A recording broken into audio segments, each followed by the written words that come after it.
Police क्या कहेगी ये सोचकर क्या घायल हुई लड़की की मदद नहीं करेंगे हम? क्या पुलिस ने घायल हुए लोगों की मदद करने से मना किया है हमें? हाँ, साफ साफ कहिए ना, आप सभी मेहनत बचाना चाहते हैं। हे, आप जरा आइए ना भैया, जरा देखिए ना इस लड़की को। हाँ हाँ देखता हूँ।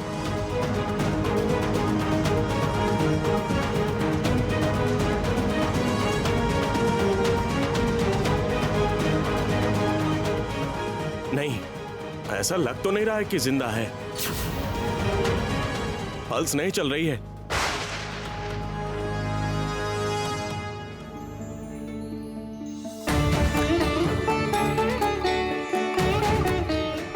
अरे ये आप क्या कर रही हैं? मरे हुए इंसान को चरणामृत पिला रही हैं। क्यों? मरे हुए इंसान को क्या चरणामृत नहीं पिलाया जाता?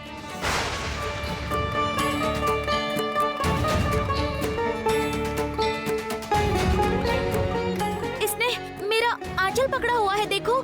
शायद ये मरी नहीं है, ये लड़की अभी भी जिंदा है। थोड़ा देखो ना, देखो ना भाई प्लीज। अरे एक बार फिर से पल्स चेक करो ना भाई। अरे पल्स तो धीरे धीरे चल रही है। ऐसा लग रहा है कि ये जिंदा है।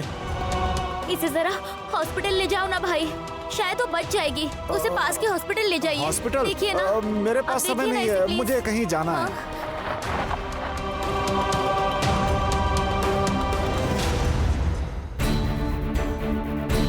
क्या बात है? हाँ? ये इस लड़की की ऐसी हालत कैसे हुई? शायद किसी बदमाशों के चंगुल में फंस गई थी। किसी ने पर्सनल दुश्मनी निकाली होगी। आजकल कुछ भी होता है। अरे चाहे जो भी हो, आप लोग ऐसे खड़े होके देख रहे हैं। अरे इसे किसी हॉस्पिटल या डॉक्टर के पास ले जाना चाहिए, क्या पता इसकी जान बच जाए।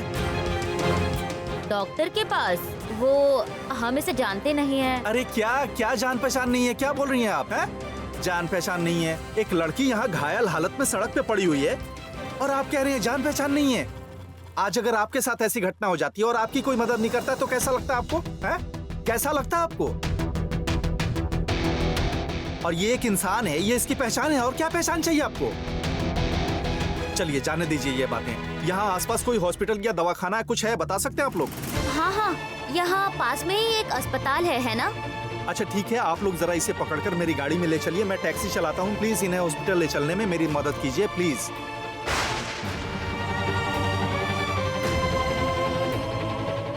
पता नहीं ये लड़की कौन है। इसके घर वालों को तो पता भी नहीं होगा कि ये इतनी बड़ी मुसीबत में है। वो जरूर रो धो रहे होंगे।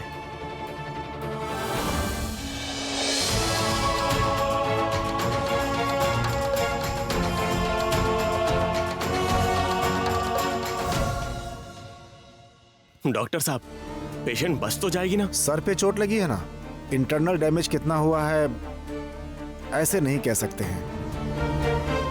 एक बार होश आ जाए, होश आने के बाद ही कुछ कहा जा सकता है।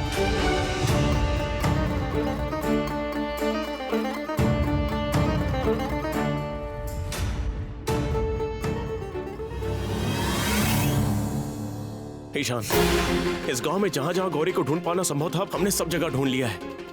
मुझे ऐसा लग रहा है कि गौरी इस गांव में आई ही नहीं। तो फिर वो कहाँ गई है ये बता सकता है क्या? और अब मैं क्या करूं बताना? कहाँ जाऊं, कहाँ खोजूं उसे? लेकिन एक बार भी गौरी ने जाने से पहले मेरे बारे में नहीं सोचा। इतना अभिमान, इस तरह से मुझे छोड़ के चली गई। अरे जाने से पहले एक बार मुझे बता के जा सकती थी ना। अरे मैंने क्या किया था? मैं तो लौटना चाह रहा था लेकिन। शांत हो जाओ, शांत हो जाओ। अरे नहीं अर्नव, तू ही मुझे बता। मैं लौटना चाह रहा था, पहले दिन ही लौटना चाह रहा था। इतनी प्रॉब्लम होने के बाद भी मैं निकलने की कोशिश कर रहा था, लेकिन गौरी ने ही मुझसे कहा कि आने की जरूरत नहीं है, वो यहाँ सब कुछ संभाल लेगी। अच्छा उसने ये संभाला है? हाँ? अच्छा, इसे संभालना कहते हैं क्या? अच्छा मुझे ऐसे छोड़ के चले जाने का क्या मतलब हो सकता है? हाँ, बता ना। ठीक है, मैं समझ गया। ठीक है, मैं समझ गया। ईशान, तुम्हें मजबूत होना पड़ेगा। तुम्हें मजबूत होना ही होगा। तुम ही गौरी को ढूंढ कर ला सकते हो, और चाहे कुछ भी हो जाए तुम्हें लाना ही होगा। अब तू ही मुझे बता, मैं क्या करूं? कहाँ जाऊं मैं गौरी को ढूंढने? पुलिस स्टेशन जाऊं या फिर किसी हॉस्पिटल जाऊं या फिर घर जाऊं? क्या पता शायद वो घर लौट के वापस आ जाए। मतलब कहाँ जाऊं? मुझे कुछ समझ में नहीं आ रहा है कि मैं करूं क्या यार। ईशान, अगर तुम गुस्सा न करो तो मैं तुम्हें एक जगह बता सकता हूँ क्या? गौरी की जगह। इस दुनिया में गौरी जिससे सबसे ज्यादा प्यार करती है उसके पास, चौबहारी की बड़ी माँ। काली महाकाली पाप हरणी कालिके मोक्ष दे देवी नमोस्तुते। काली महाकाली ईशान, मैं नहीं जानता कि तुम्हें वहां जाकर गौरी मिलेगी या नहीं, लेकिन अगर तुम बड़ी माँ के मंदिर जाओगे तो तुम्हें वहां कोई ना कोई रास्ता जरूर मिल जाएगा। आज तक मैं खुद के लिए कभी मंदिर नहीं गया अर्नव, और आज तू मुझे उस मंदिर में जाने के लिए कह रहा है। ईशान, जरा शांति से अच्छे से इस बारे में सोच कर देखो। गौरी के लिए तुम इतना भी नहीं कर सकते क्या? तुम अगर मेरी बात मानकर अभी बड़ी माँ के मंदिर जाओगे तो भला तुम्हारा ही होगा। ईशान, एक और इंसान है जो हमारी मदद कर सकता है, मैं उसे अभी लेकर आता हूं, थोड़ा इंतजार करो। आज तक डॉक्टर ईशान घोषाल ने कभी ये नहीं सोचा था कि उसे माँ के मंदिर में जाना पड़ेगा, जिसे मैंने कभी भी नहीं माना। आज गौरी के लिए मुझे उन्हें भी मानना पड़ेगा।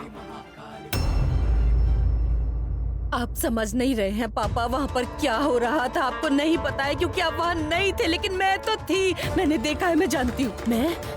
मैं तो यकीन नहीं कर पा रही हूँ क्योंकि ऐसा कुछ कभी देखा ही नहीं मैंने।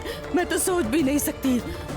दरवाजा खुद ब खुद बंद हो गया था पापा। आपको लगता है ये स्वाभाविक है? स्वाभाविक तो नहीं है, और तुम्हारे साथ कुछ भी स्वाभाविक क्यों होगा शैलू?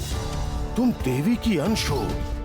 देखो, इस दुनिया में बहुत सी घटनाएं होती हैं जो साधारण मनुष्यों के समझ में नहीं आती। तुम अनुभव कर सकती हो क्योंकि तुम्हारे अंदर बसा हुआ है देवी का प्रभाव। लेकिन पापा, माँ ने मुझे ऐसा भयंकर रूप क्यों दिखाया? क्यों दिखाया? मुझे ऐसा लग रहा था जैसे माँ इसी मुहूर्त में सब कुछ भस्म कर देंगी। शायद तुम्हें समझने में भूल हो रही है। माँ कोई कारण से क्रोधित है, इसलिए तुम्हें संकेत दे रही है। शैलू, माँ तुमसे संपर्क स्थापित करना चाह रही है और तुम डर रही हो। हाँ, मैं डर रही हूँ। मैं बहुत डर गई हूँ पापा, बहुत डर गई हूँ मैं फिर से कह रही हूँ कि आप वहाँ नहीं थे, लेकिन मैं तो थी ना। आप यकीन कीजिए, मुझे ऐसा लग रहा था कि उसी वक्त मैं खत्म हो जाऊंगी वहाँ पर। मुझे महसूस हो रहा था कि वो दरवाजा हमेशा के लिए बंद हो चुका है, अब कभी नहीं खुलेगा वो, और मैं मर जाऊंगी। आप यकीन कीजिए पापा, मैंने माँ के क्रोध के ताप को महसूस किया है। मैं कह रही हूँ आपसे, कुछ तो सही नहीं हो रहा है पापा। मैं कह रही हूँ कि कुछ तो है जो सही नहीं है। कुछ तो है, कुछ ठीक नहीं हो रहा है, कुछ नहीं। चलो सुनो, जाओ मत। और कितना झूठ कहेंगे आप? सब कुछ खत्म हो जाने के बाद, सर्वनाश की आखिरी सीमा पर पहुंचकर उसके बाद ही आप रुकेंगे? तुम्हारी हिम्मत बहुत बढ़ गई है ना? तुम मुझसे सवाल कर रही हो? हाँ, कर रही हूँ, क्योंकि उसका जवाब मैं अच्छे से जानती हूँ। आप ये जो पूरी दुनिया को, यहाँ तक कि अपनी बेटी शैल तक को भी गलत समझा रहे हैं कि शैल देवी की अंश है, ये कितना बड़ा झूठ है, कोई और जाने या ना जाने, मैं जानती हूँ। क्योंकि मैं उसकी माँ हूँ, मैंने उसे अपने गर्भ में रखा है। मुझसे ज्यादा उसे कोई और नहीं जानता। अपने शैल को लेकर जो झूठी बात फैला रखी है ना, वो एक दिन आपको बहुत भारी पड़ेगी। उसमें अब ज्यादा देर नहीं है।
ओह माय गॉड, हालत तो बहुत सीरियस होती जा रही है। इतनी सारी हाई डोज मेडिसिन दी है, फिर भी बॉडी रिस्पॉन्स नहीं कर रही है। ऐसा लगता है कि अब कुछ नहीं कर सकते। नहीं डॉक्टर साहब, क्या आप इस लड़की को बचा नहीं सकते? I am trying my level best. मैं अपनी आखिरी कोशिश तक करूंगा, बाकी सब ऊपर वाले के हाथ में।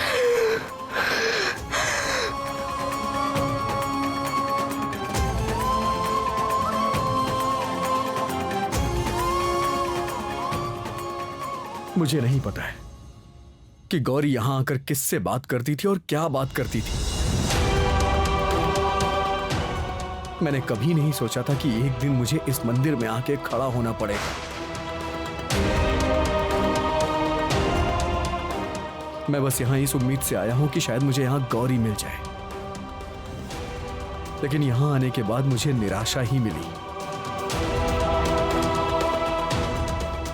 मुझे विश्वास नहीं है, लेकिन मैंने गौरी में देखा था, उसके विश्वास में अद्भुत ताकत है। उसी के विश्वास की ताकत पर भरोसा करके कह रहा हूं, उसका कुछ बुरा नहीं हो और वो मुझे वापस मिल जाए।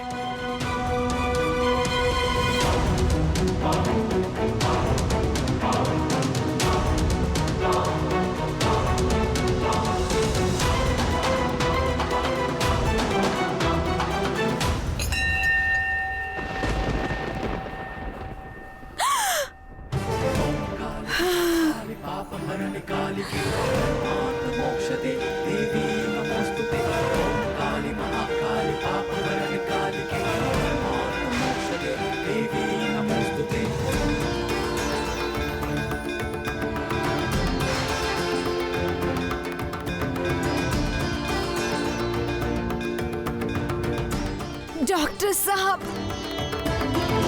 डॉक्टर साहब,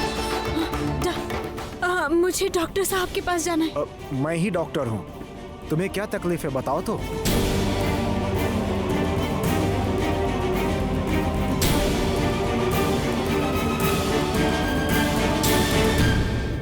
अगर ज्यादा देर करेगी तो जान से हाथ धो बैठेगी। चल निकाल। क्यों क्यों तुम्हें कहने दूं?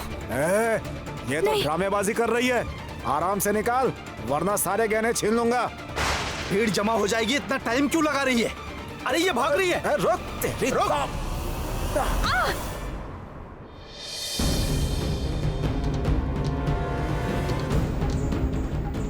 अच्छा है तुम्हें होश आ गया है, हम तो बहुत ज्यादा डर गए थे।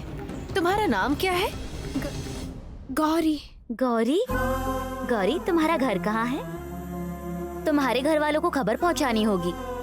तुम्हें होश नहीं आ रहा था इसलिए तुम्हारा पता नहीं जान पा रहे थे। जब तक मैं कोई उपाय नहीं ढूंढ लेती तब तक गौरी इस कमरे में बंद रहेगी। कोई भी किसी भी हालत में दरवाजा नहीं खोलेगा। समझ गई आप? किसी भी हालत में नहीं। तुम अभी जानती नहीं हो कि तुम में कितनी ज्यादा क्षमता है। सुनो गौरी, तुम्हें माँ का दूत बनकर उनके भक्तों के पास जाना होगा। वो सब बहुत तकलीफ में है। तुम सिर्फ इस संसार के बंधन में बंधने के लिए नहीं आई हो, तुम तो आई हो लोगों को तकलीफ से बचाने के लिए। जिन्हें तुम्हारी जरूरत है तुम उनके बारे में नहीं सोचोगी गौरी। आओ गौरी, आओ, इस अंधकार को छोड़कर उजाले की तरफ बढ़ो। आ जाओ इस संसार के दुष्ट लोगों को छोड़कर।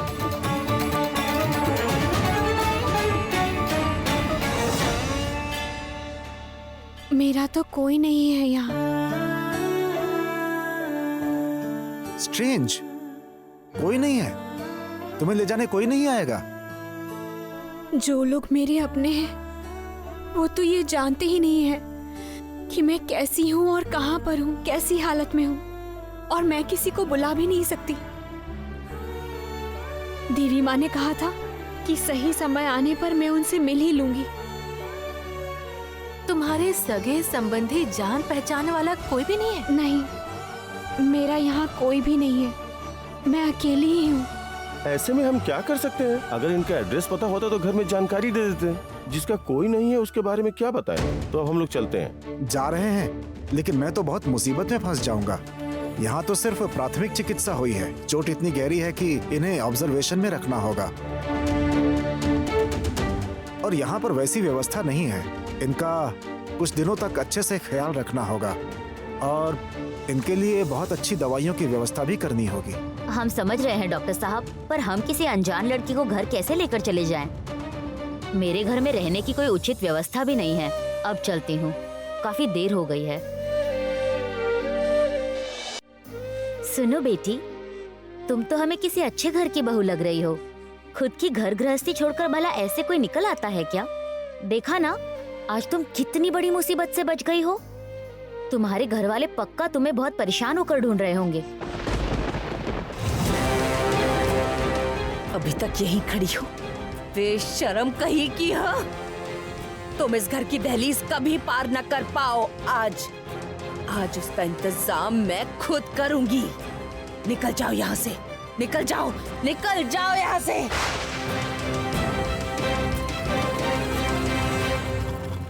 मुझे कोई नहीं ढूंढ रहा होगा, मुझे इस दुनिया में ढूंढने वाला कोई नहीं है। अच्छा, ठीक है। तुम्हें और रोने की जरूरत नहीं है। तुम्हारी तबीयत वैसे भी खराब है। सुनो बेटी, अब हमें जाना होगा। पूजा करके हमें वापस जाना था। मेरे घर में भी तुम्हारी जैसी एक बेटी है, उसकी शादी तय हो गई है। शादी के लिए ढेर सारे पैसों की जरूरत है, उसका इंतजाम नहीं कर पा रही हूँ, तभी बहुत परेशान हूँ बेटा। इसलिए माँ की पूजा करने आई थी। लौटते वक्त रास्ते में तुम्हें देखा। अगर मुझ में क्षमता होती ना, तो मैं तुम्हें अपने साथ ले जाती। इसकी हालत भी ऐसी नहीं है कि ये तुम्हें साथ ले जाए। आप लोगों को मेरी वजह से इतनी दूर आना पड़ा, इसके लिए मैं जिंदगी भर आपकी आभारी रहूंगी। आप लोग बहुत अच्छी हैं। आप लोग देखना, आप लोगों को कभी कोई परेशानी नहीं होगी।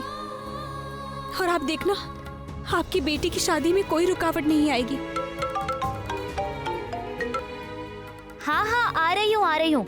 अरे पता है क्या, पैसों का इंतजाम हो गया? ये आप क्या कह रहे हैं?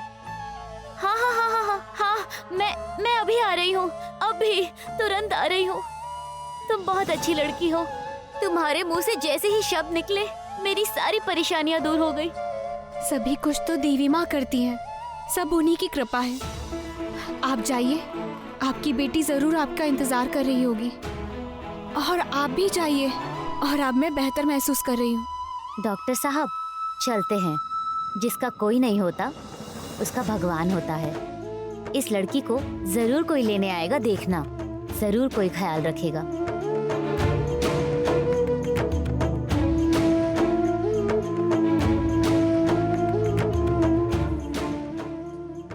अच्छा, क्या डॉक्टर साहब मुझे ढूंढ रहे होंगे?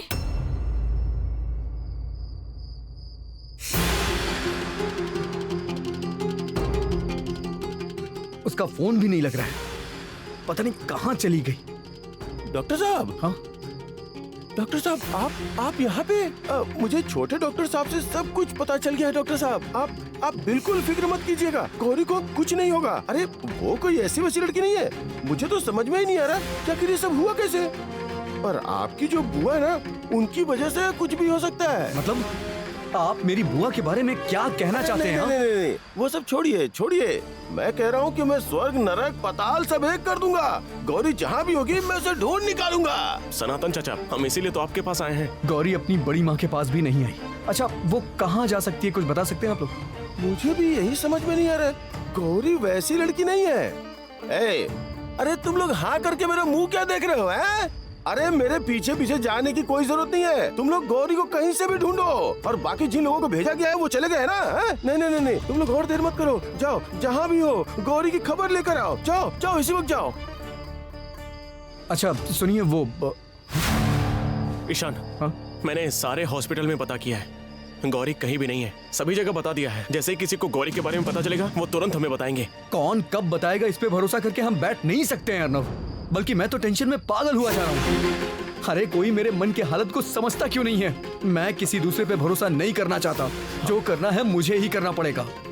डॉक्टर साहब आप इतना उत्तेजित मत होइए। देखिए गौरी इस गांव में नहीं है, ये हम सब जानते हैं। यार इतनी रात में आप कहाँ भटकिए गए बोलिए तो? मेरे आदमी गांव के चारों तरफ फैल गए हैं, चारों तरफ। उन्हें खबर लेकर आने दीजिए कि गौरी कहाँ है, उसके बाद हम कोई इंतजाम करते हैं। हाँ? आप ऐसे मत कीजिए, आप यहाँ अकेले मत रहिए। चलिए सनातन जी, नहीं मेरे साथ चलिए डॉक्टर साहब। ईशान, सनातन सही कह रहे हैं, तुम मेरे साथ आओ, चलो।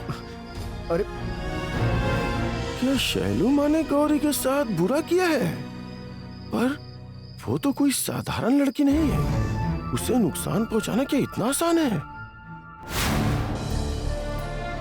अब थोड़ा अच्छा लग रहा है ना?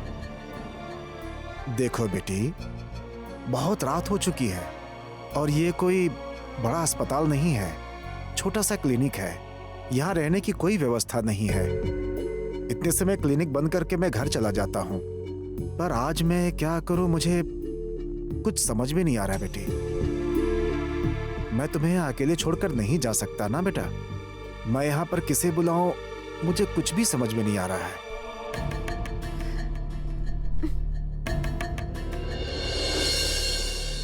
आप चिंता मत कीजिए डॉक्टर साहब, मैं चली जाऊंगी।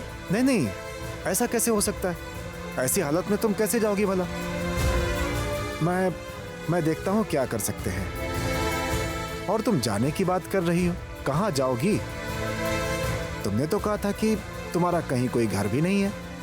मेरा कोई नहीं है, लेकिन देवी माँ तो है। वो जो रास्ता दिखाएंगे मैं उसी तरफ चली जाऊंगी। आप इतनी फिक्र मत कीजिए। आप ही ने मुझे ठीक करके खड़े होने लायक बनाया। आपने मेरा इलाज किया है, कितना ख्याल रखा है मेरा। आपने मेरे लिए बहुत कुछ किया है डॉक्टर साहब, नहीं तो मैं बच ही नहीं पाती। अगर मेरे पास कोई रास्ता होता तो इतनी रात में तुम्हें यहाँ से जाने के लिए नहीं कहता बेटी। मुझे सच में बहुत बुरा लग रहा है। तुम संभल कर रहना बेटी, और ध्यान रखना कि तुम्हारे सर पर दोबारा चोट ना लगे।